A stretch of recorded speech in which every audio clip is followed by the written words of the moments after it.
اللهم صل على سيدنا محمد وأسقي للظالمين بظالمين وأخرجنا من بينهم سالمين وعلى آله وصحبه أجمعين.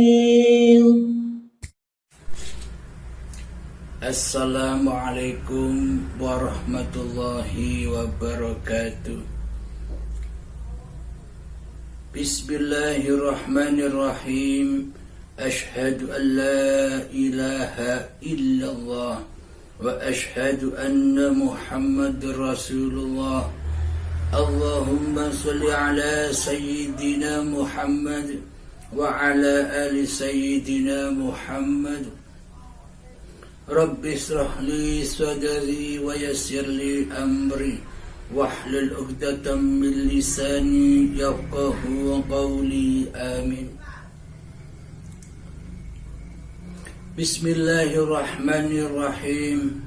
Di malam ini kami mencoba mengkaji surat Al-Imran ayat 5 dan ayat 6. Bismillahirrahmanirrahim. Inna Allah la yakhfa alaihi syai'un fil ardi wa la fis sama'. Artinya, sesungguhnya bagi Allah tidak ada satupun yang tersembunyi di bumi dan tidak pula di langit. Sesungguhnya tidak ada yang tersembunyi bagi Allah. Maksudnya bagaimana? Bagaimana mungkin langit dan bumi bisa tersembunyi bagi Allah, sementara Allah lah pencipta langit dan bumi itu. Yang dimaksud langit di sisi Allah itu adalah hayatullah, hidupnya Allah. Itulah langit. Makna langit secara mutasabihatnya di sisi Allah. Dan bumi di sisi Allah itu hakikatnya mutasabihatnya ya badan-badan manusia ini. Kalau kita luaskan, langit-langit yang di angkasa itu, dan bumi ya bumi yang kita injak ini secara syariatnya. Namun secara hakikatnya langit yang dimaksud Allah itu adalah hayatullah. Bumi di sisi Allah itu adalah badan-badan manusia yang dari tanah ini. Sementara ini, selama ini seolah-olah langit dan bumi ini milik manusianya. Seolah-olah selama ini hidup dan badan ini hidup manusianya. Dan seolah-olah selama ini hidup dan badan inilah dohir batinnya manusia. Maka selama hidup dan badan ini, maka selama dohir dan batin ini masih diakui milik dan kekuasaan manusianya di hati kita, selamanya kita tak pernah bisa mengabdi kepada Allah. Wa ma khalaqtul jinna wal insa illa liya'budun. Tidak kuciptakan jin dan manusia hanyalah untuk mengabdi kepadaku. Jadi guna manusia dicipta oleh Allah itu hanyalah untuk mengabdi kepada Allah, menyembah kepada Allah. Jadi bagaimanakah cara mengabdi dan menyembah kepada Allah itu? Maka cara menyembah dan mengabdi kepada Allah itu tidak harus menjadi Tuhan. Tidak boleh menjadi Tuhan di hatinya. Tidak boleh menjadi penguasa di hatinya. Tidak boleh menjadi pencipta di hatinya. Selama ini kita berperilaku di dalam hati kita seolah-olah kitalah pencipta, seolah-olah kitalah pencipta seluruh pergerakan badan ini, seolah-olah kitalah pencipta di dalam sholat, seolah-olah kita pencipta di dalam ibadah, seolah-olah kita pencipta di dalam pekerjaan kita, seolah-olah kita pencipta ketika kita memasak di dapur, seolah-olah kita pencipta badan bisa naik motor, seolah-olah kita pencipta badan bisa berjalan dan sebagainya, seolah-olah kitalah sebagai penciptanya.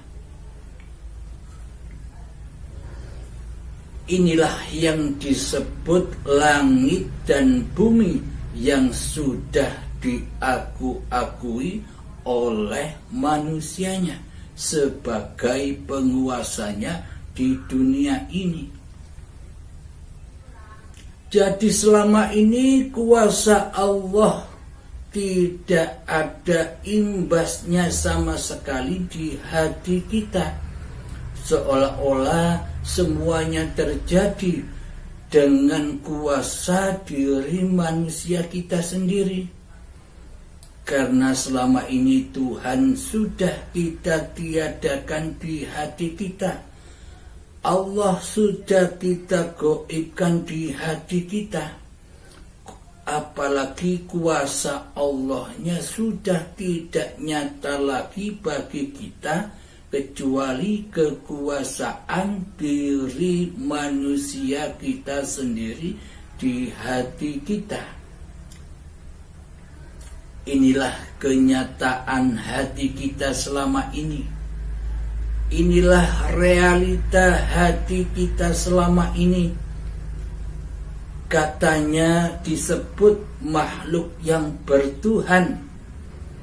Akan tetapi praktek di hati kita selama ini, siapa yang ada di hati ini yang mentuhani hidup dan badan kita selama ini? Karena selama ini kita tidak menyadari bahwa kita hanyalah makhluk, kita hanyalah dicipta. Kita bukan sebagai ciptaan.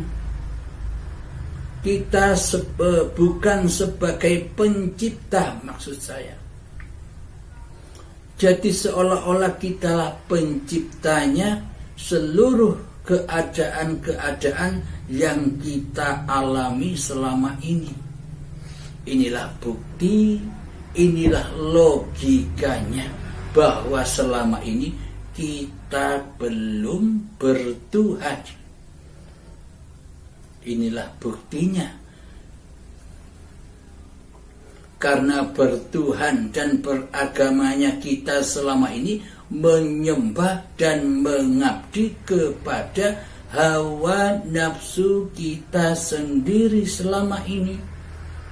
Selama ini kita hanya bertuhankan kepada linafsi, kuasaku hamba, kuasaku hamba sendiri.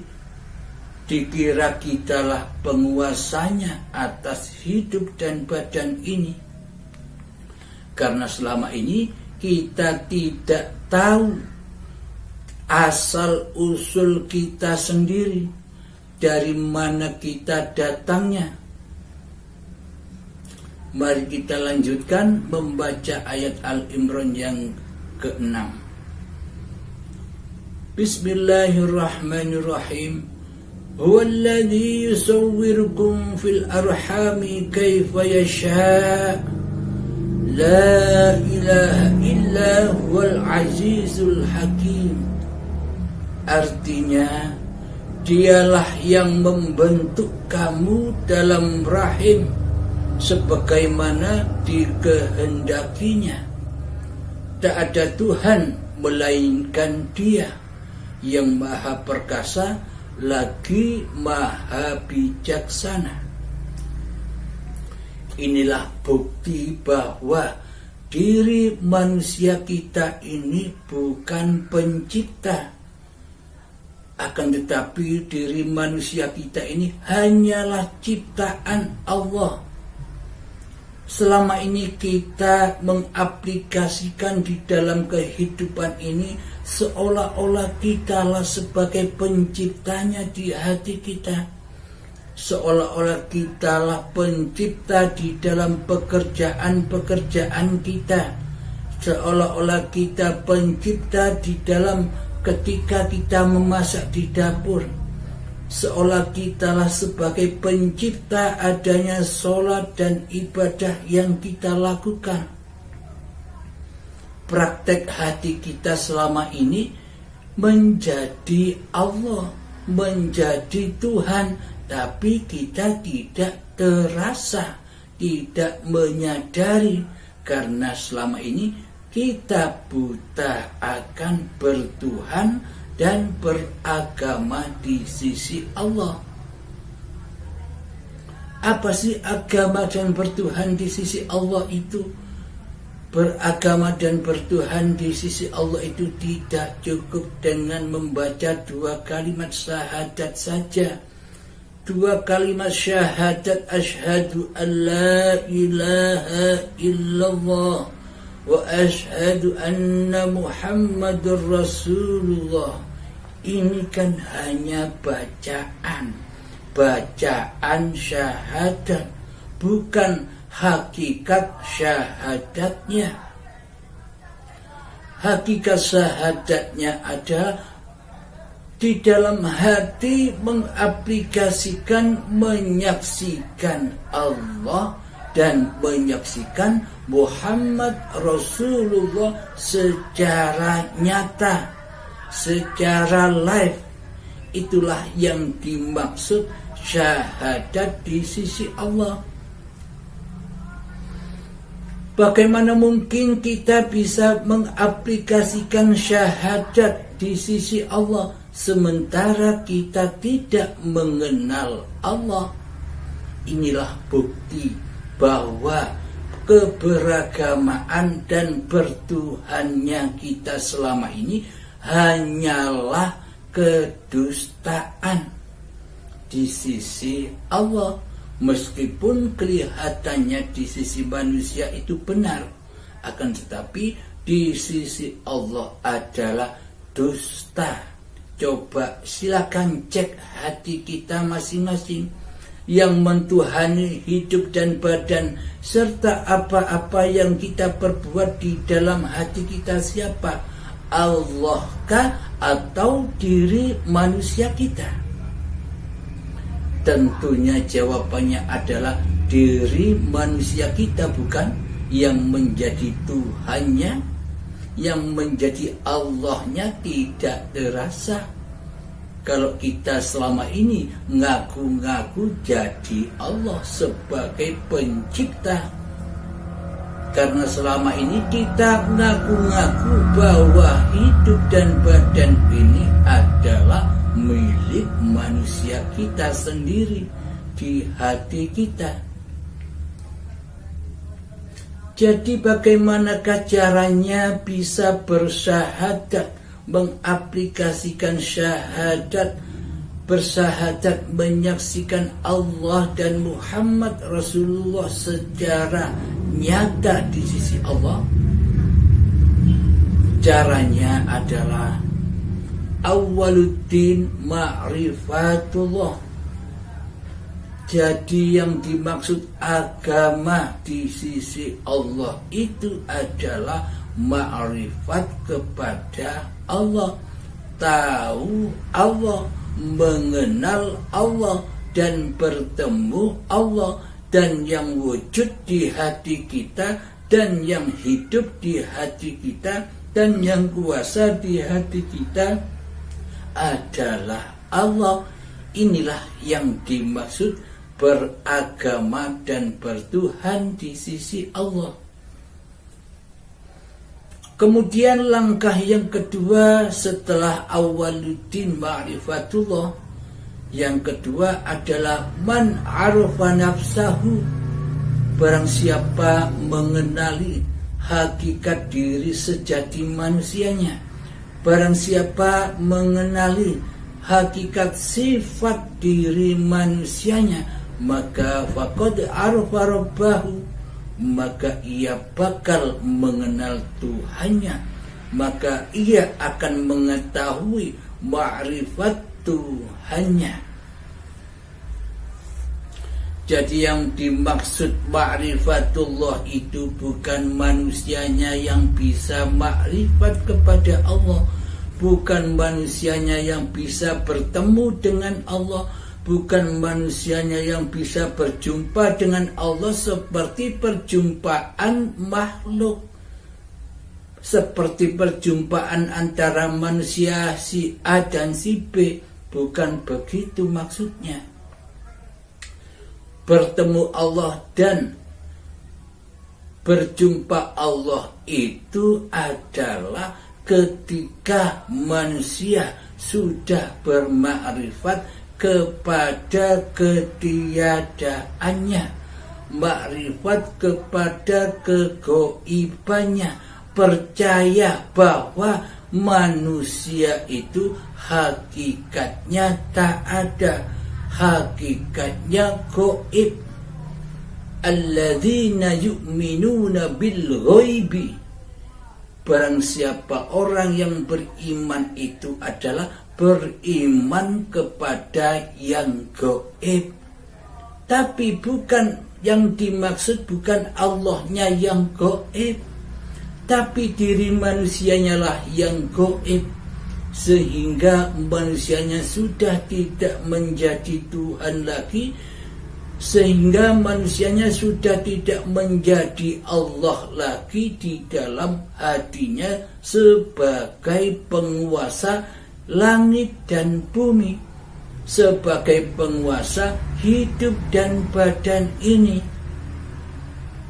Inilah yang dimaksud alladzina yu'minuna bil ghaibi, yakni orang-orang mukminlah yang percaya dengan alam gaib, yakni alam ketiadaannya, alam kegoibannya diri manusia kita sendiri, bukan gaibnya Allah. Memang benar Allah itu maha nyata dan maha gaib. Allah maha gaib bagi siapa? Bagi manusia. Allah itu maha gaib bagi manusia yang tidak mengenal Allah.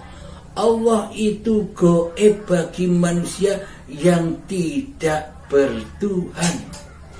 Karena di dalam hatinya yang nyata hanya diri manusianya sendiri, sementara Allahnya digaibkan.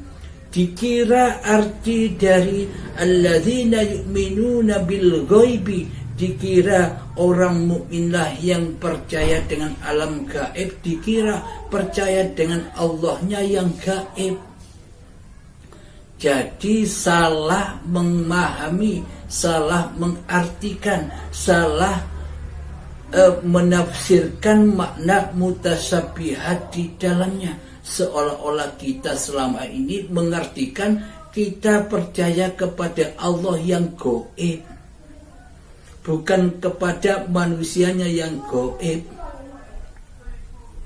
Nah, sekarang hati kita terbukalah dengan kenyataan-kenyataan kita selama ini, bahwa sesungguhnya manusia itu tiada sesebutan baginya, yakni manusia itu hakikatnya berasal dari alam ketiadaan, alam kegoiban. Maka dari itu di dalam Al-Quran, alladzina yu'minuna bil ghaibi, bagi orang-orang yang beriman kepada Allah lah, yang percaya bahwa diri manusianya sesungguhnya itu tiada dan gaib, yang ada hanya la ilaha illallah, tiada Tuhan selain Allah, yang ada hanya la maujudan illallah, tiada yang wujud kecuali Allah, yakni la haula wala quwwata illa billahil aliyil azim, tiada daya dan kekuatan hanyalah milik Allah. Inilah keputusan, putuslah terkait dengan kekuatan, kewujudan, kedaya upayahan manusianya. Hati yang seperti inilah yang dimaksud hati yang sudah bertuhan, ketika manusianya sudah beriman kepada yang gaib, bahwa sesungguhnya diri manusia kita ini adalah gaib, tiada, yang nyata hanya Allah Subhanahu wa ta'ala. Inilah orang-orang yang beriman di sisi Allah, orang-orang yang bertuhan di sisi Allah. Jadi Allah menciptakan diri kita dahulu, cikal bakal badan ini tercipta dari tanah yang mati dihidupi oleh hayatullah, sehingga diasupi makanan dan minuman hingga berkembang biak menjadi tumbuh-tumbuhan. Setelah diasupi makanan lagi terus menerus oleh Allah sesuai kebutuhannya, diminumi lagi oleh Allah, oleh hidup, maka berkembang biaklah tumbuh-tumbuhan itu menghasilkan sayuran, padi dan buah-buahan. Sehingga dari hasil tumbuhan itu, buah-buahan, sayuran dan padi dimakan oleh hidup yang ada pada kedua orang tua kita. Stop. Jangan disangka hidup yang makan. Jangan disangka Allah butuh makan dan minum yang ada di kedua orang tua kita. Akan tetapi Allah lah pembimbing, Allah lah penjaga, Allah lah pemelihara, Allah lah yang kasih sayang kepada ciptaannya, sehingga Allah menyuapi makanan dan minuman kepada seluruh ciptaannya agar bisa berproses, agar bisa hidup terus. Karena tanpa dimakani, tanpa diminumi oleh hidup, oleh Allah, tidak akan bisa berkembang biak. Sama halnya ketika dari tanah sampai dimakan kedua orang tua kita sehingga menjadi sperma dan sel telur. Tanpa asupan makanan dan minuman dari Allah, apakah semuanya itu bisa berproses? Nah, ketika kedua orang tua kita bertemu, maka jadilah gumpalan darah. Di dalam gumpalan darah itu, apakah orang tua kita atau apakah ibu kita menyuapi kita? Hiduplah yang memelihara, hiduplah yang menjaga cikal bakal badan ini. Karena cikal bakal badan inilah sebagai tanda bukti bahwa hidup yang laisa kamislihi syai'un itu nyata, wujud.